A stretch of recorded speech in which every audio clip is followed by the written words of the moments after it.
Hello, welcome to the Mystery Room. I'm Abby. And I'm Shannon. And welcome to this week's episode. On the gin again this week. Yeah. We still have no wine in the house. Had a bit of a issue this morning. I decided to break Abby's gin glass.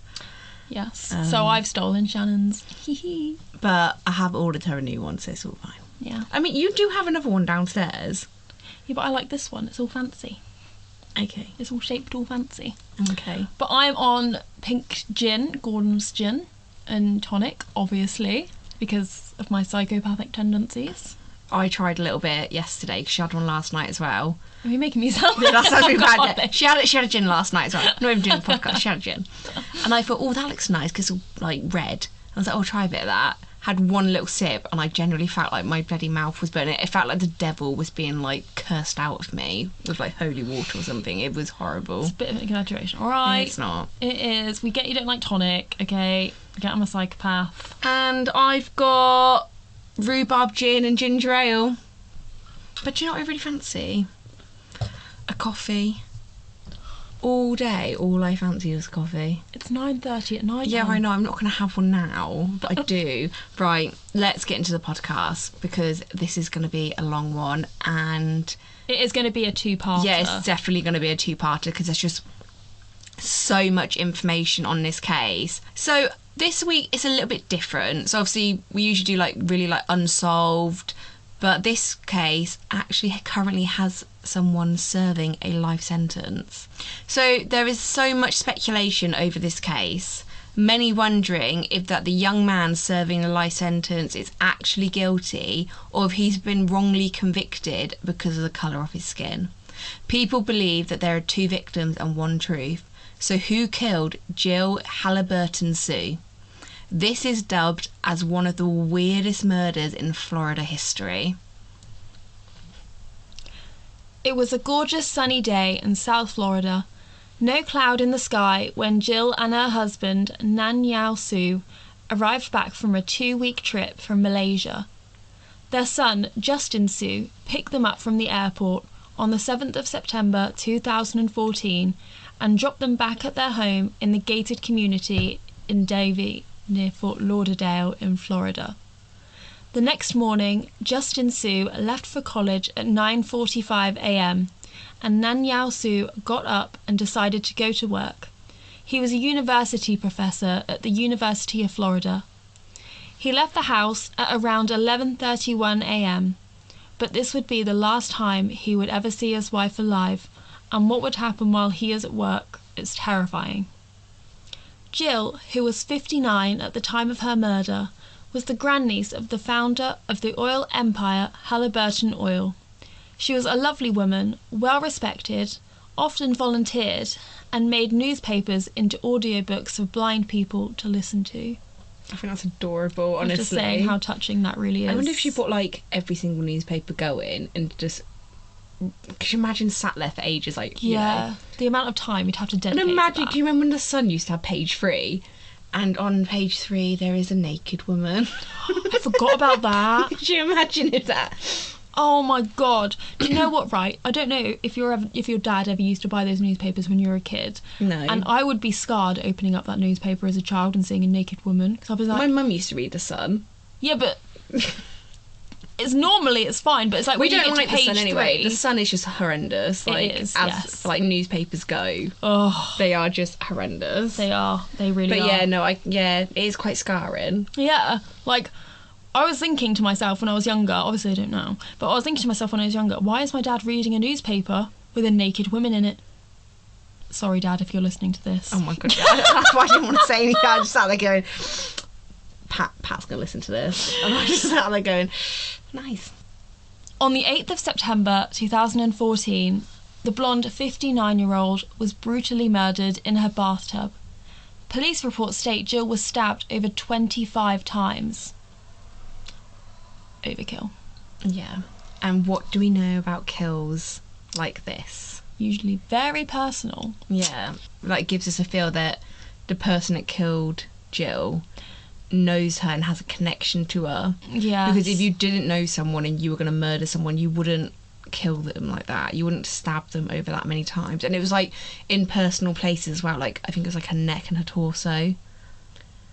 That's why I'm just not convinced that the person that's been arrested is the correct person. Yeah. There's a really amazing documentary, by the way. I know it's on Sky Crime. I think it might be on Amazon. I'm not entirely sure. But it's called Moochie. Because that's the guy's nickname. I just like that name, yeah. Moochie. What a name. The Su family had set up CCTV in and around their house. They used a company called Dropcam. This is a bit like if anyone has a Ring doorbell. So they always give you like so many weeks or years or months grace period.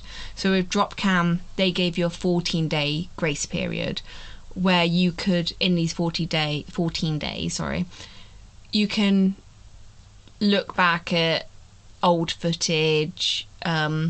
Sometimes they take like snapshots, so you can go back and see all the snapshots.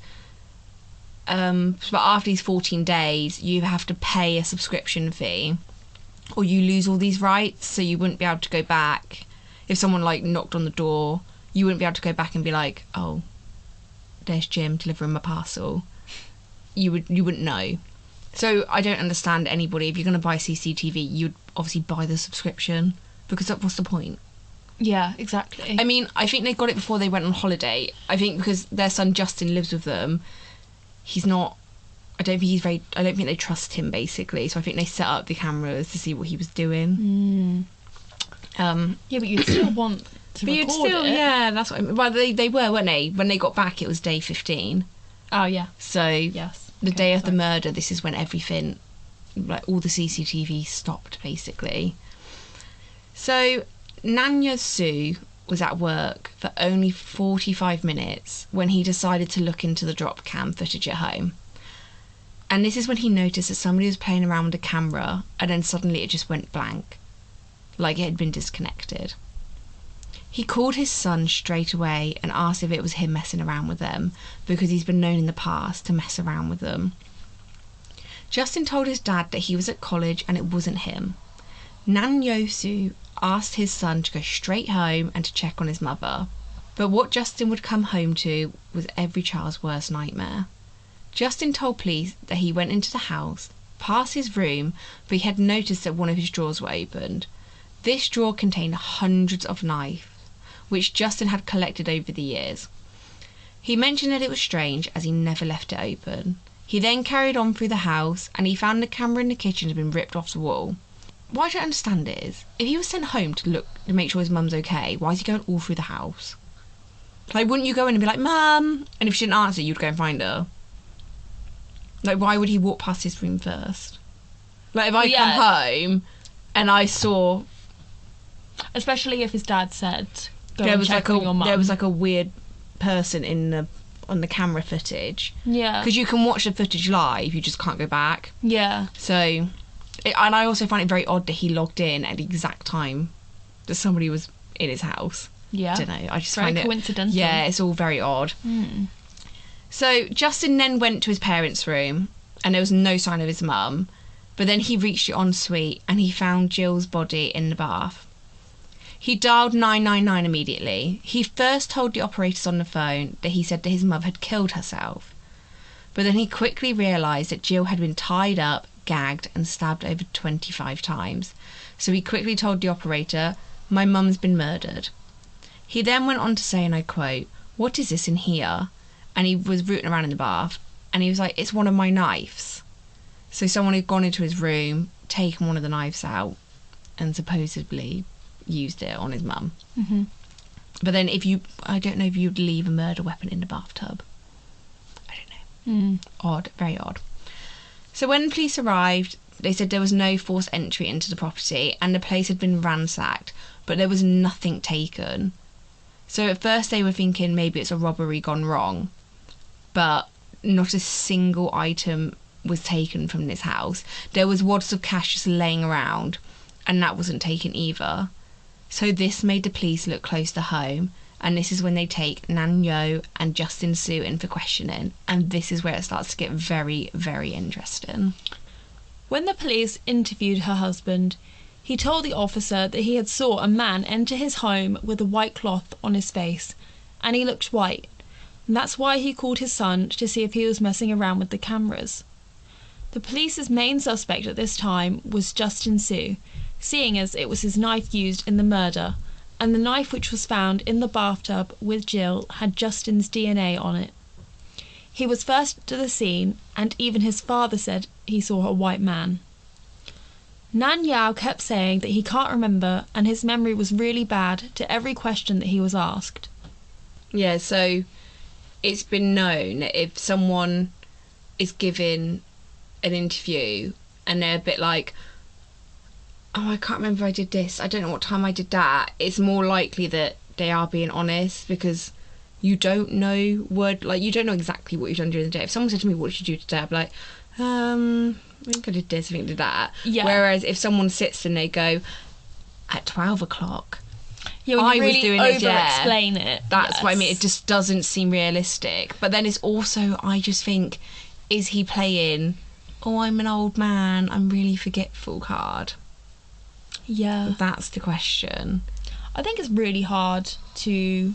Like, if you watch the documentary, and I honestly do recommend it, both of them just seem not as emotional. Like, if I walked in and I saw my mum been murdered in the bathtub, like, I would be so distressed. I'd be crying. Yeah. And both of them just seem very, very, like, I don't know, and it just...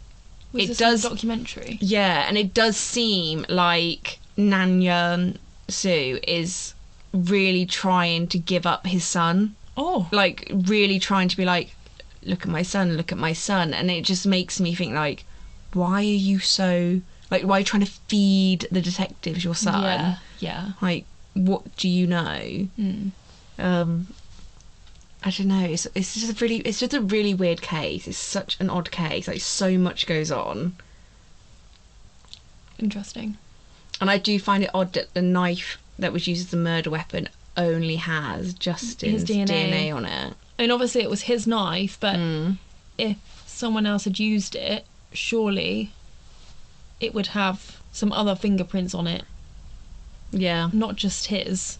The whole DNA and evidence in this case we will talk about later, and I can tell you now, it is horrendously bad. Like, I've never seen anything like this. So the police turned their attention to Justin Su. The police had removed his clothes to send to the lab for testing. Justin didn't seem bothered at first, but when the police started asking questions, he started to panic. They asked Justin where he was on the morning of the murder, and he stated that he was in the library. The police asked that if they asked the college for this, the CCTV at the college would confirm this.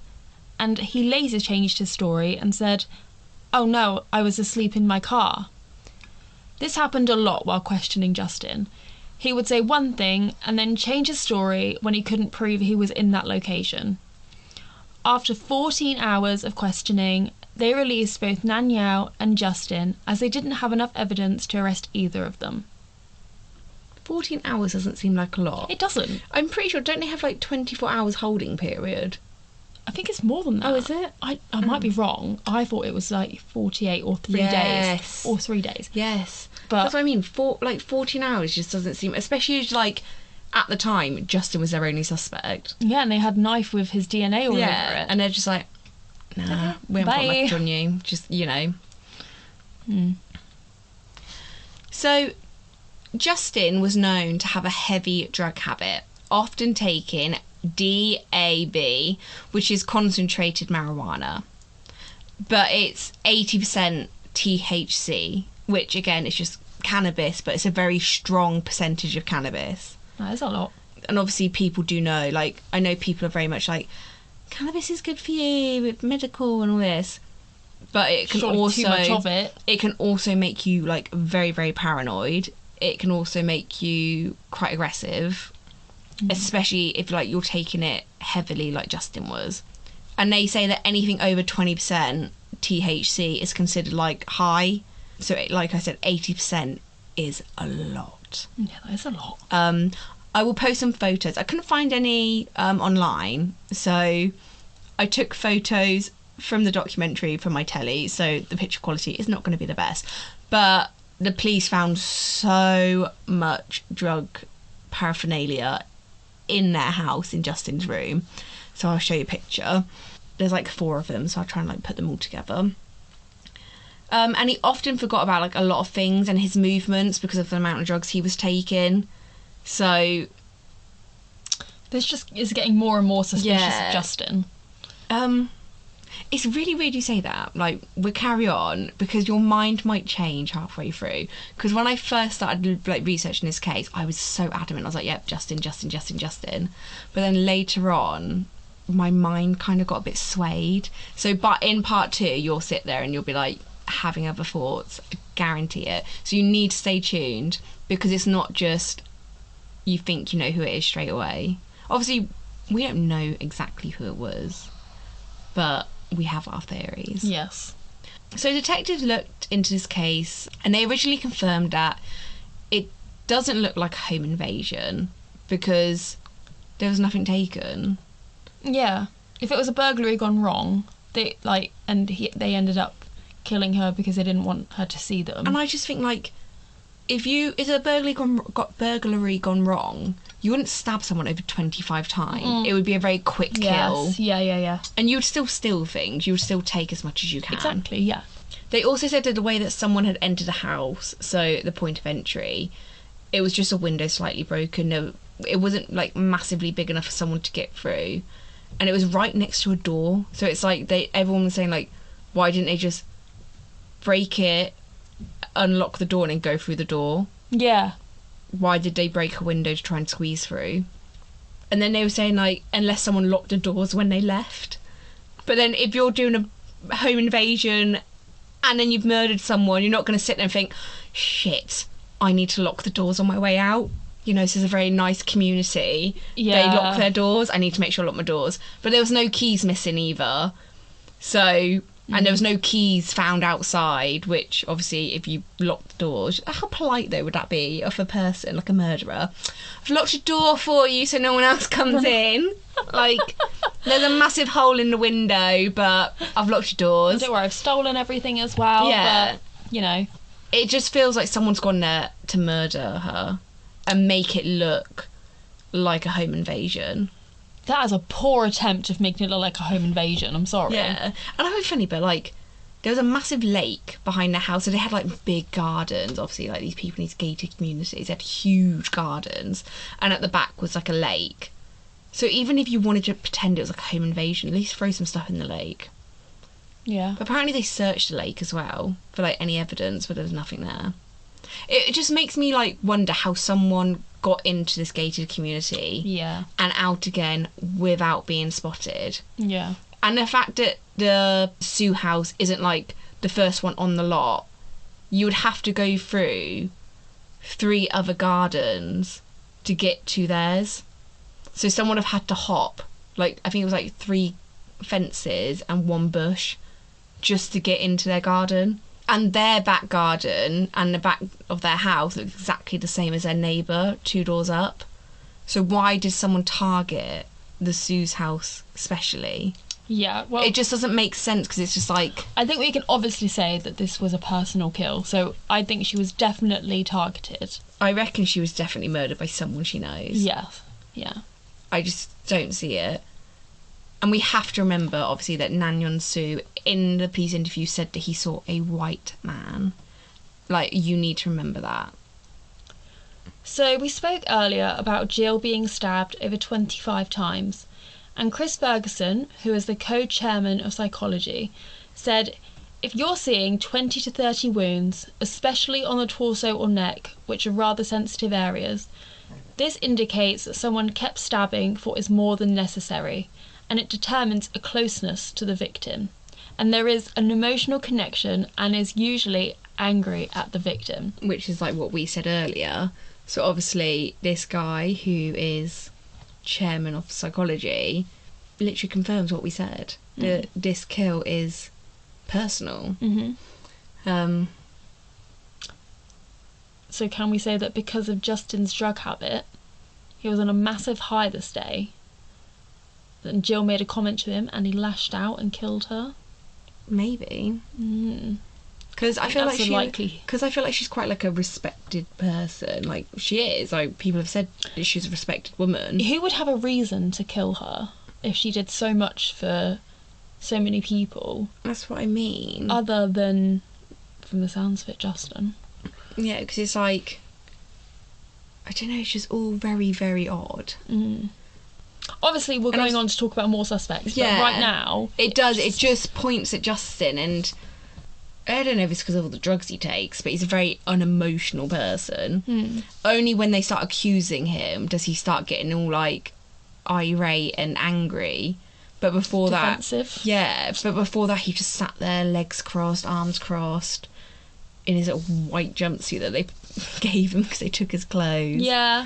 But then also that could point to innocence, because there he is sat there thinking, I didn't do this, so I've got nothing to worry about. And then probably when he starts getting questioned, he's thinking, I haven't done this. Why am I being questioned? Like, why am I suspect? In the documentary as well, though, they did also check CCTV footage of Justin leaving the college campus.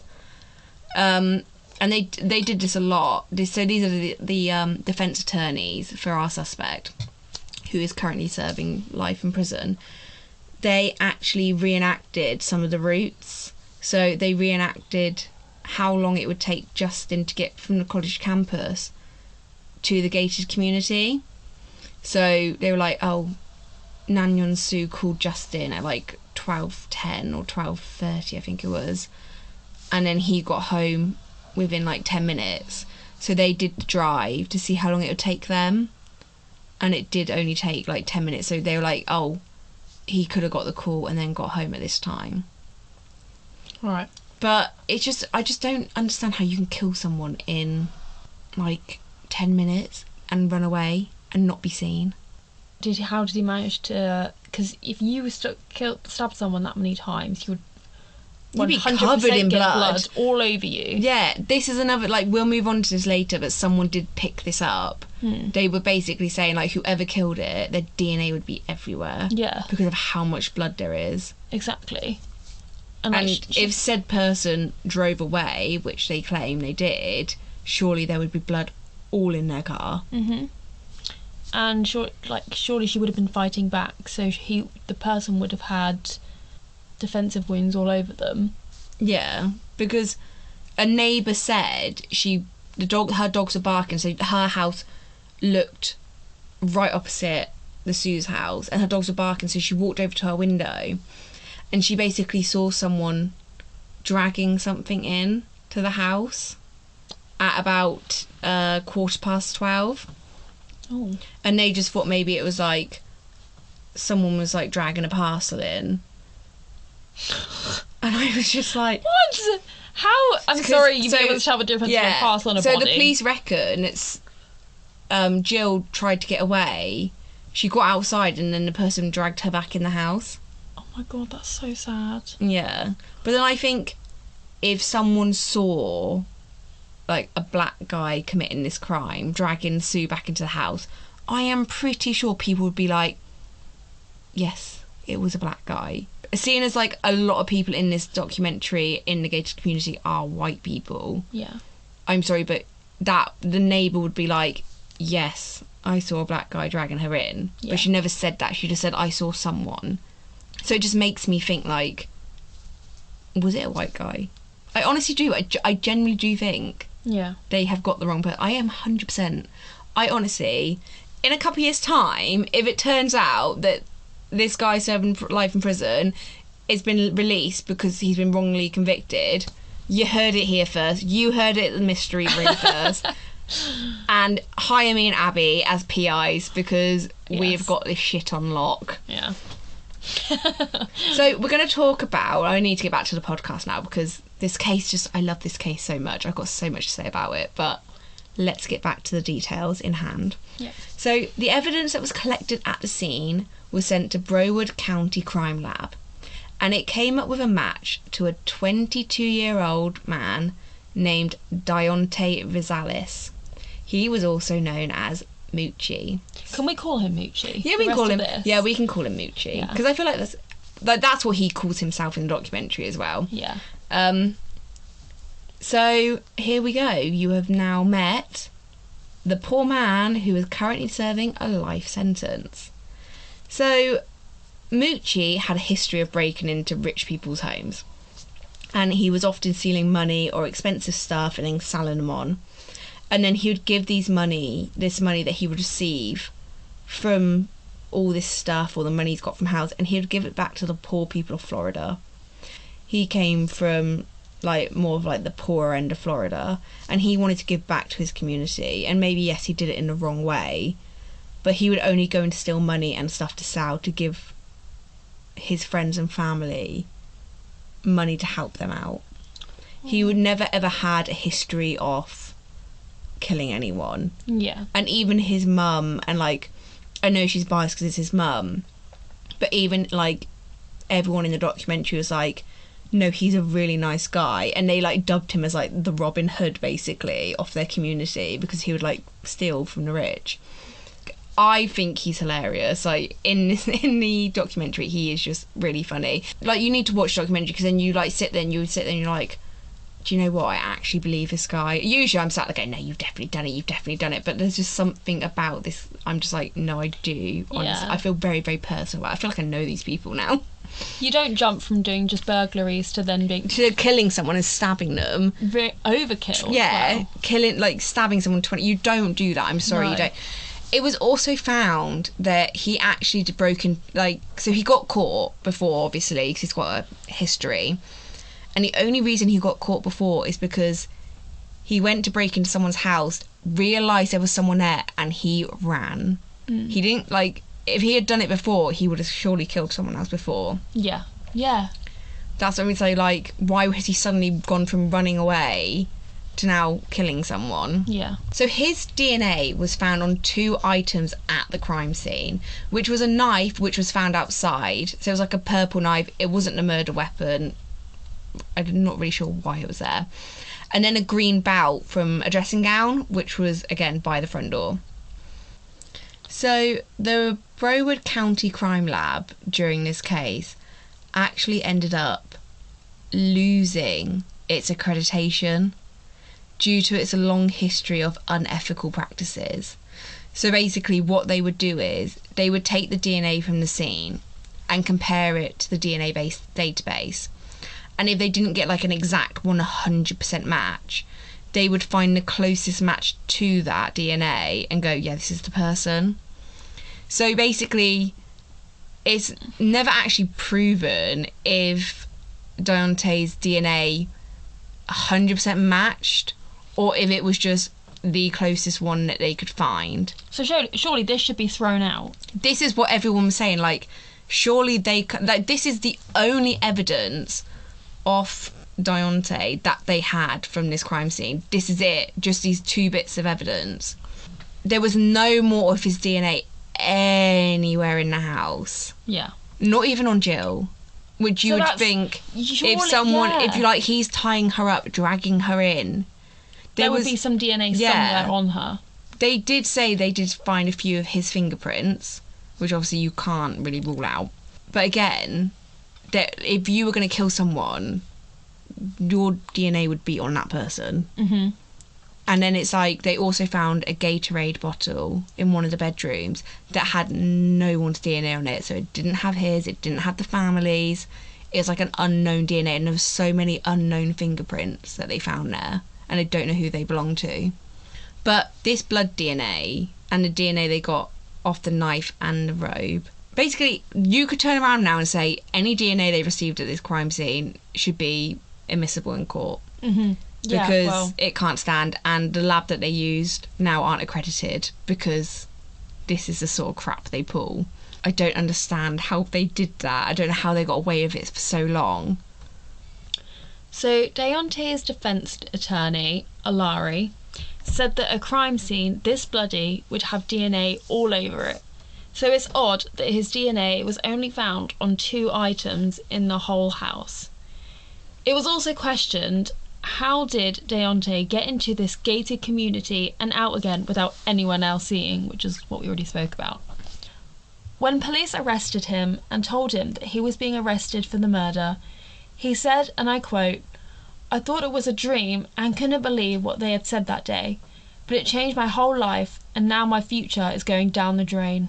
I actually feel kind of sorry for this guy. That's what I mean, I do. Like, so apparently when he was arrested, his like ex-girlfriend at the time had just given birth to his daughter, and like he's missed out on all them years. Like the day she was born, he missed out. Like that's like one of the most important days of a parent, and like he just never had a chance to bond with her. And I do feel really, really sorry for him, because I don't think they've treated him fairly at all. No, I know. I hope he didn't do this. I'm kind of on the side that he didn't. See, thank you. So Dayonte now faced life in prison for the murder of Jill Halliburton Su. But did Dayonte commit this crime? His attorneys and defence investigators are convinced that he's been wrongly convicted, and they are doing everything in their power to prove it, which I love. Yeah, no, I totally agree, because you go. I'm just like, you go team. Like he's got like, I think he's got like 4 attorneys, and they're all like really like cool people. Like one of them has got like gold teeth. I just sit there, I'm watching it, I'm just like, if you had a defence attorney who had like 1 white, 1 gold, 1 white, 1 gold, 1 white, 1 gold, you would sit there and think, no. I like it.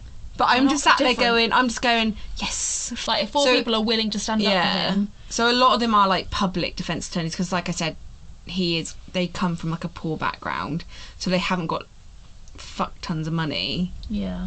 To obviously buy like a really, really good attorney. I tell you what they do need.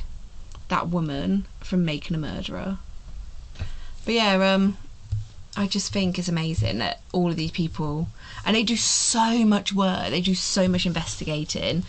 So for this week, we are going to leave it there. We think it's a good place to end it. There is so much on this case, and there is so much on Dayonte that we just cannot fit it into one episode. So you'll need to come back next week. And I'm telling you now, some of it is quite funny what happens next. Funny? It is quite funny, because you'll find out. Just come back next week and you can find out everything. We're going to talk about Dayonte, we're going to go back to the Su family, and we're going to finally, hopefully, throw you our theories out of what we actually do think happened that day. I already have a theory, but I know it's too soon. But because right now we've only really looked into Justin. Yeah, I already think that Dayonte's innocent. Yeah, see? I honestly do. Yeah. His family have put up billboards, t-shirts, and they actually came up with the slogan themselves of, there's 2 victims, 1 truth. Obviously, Jill is a victim because obviously she's been murdered, and then obviously now they're saying that Dayonte's a victim because he's been wrongly convicted. Yes.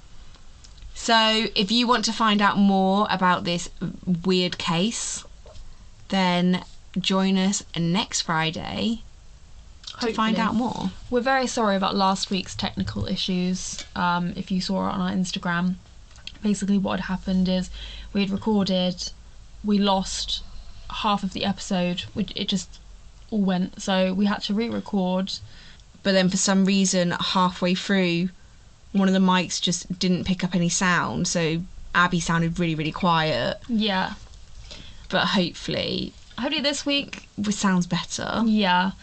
And for any podcasters out there who have any advice for us in regards to this whole microphone thing, we'll accept. Please message us. Yes. Because we would love some advice, because obviously we are new to this.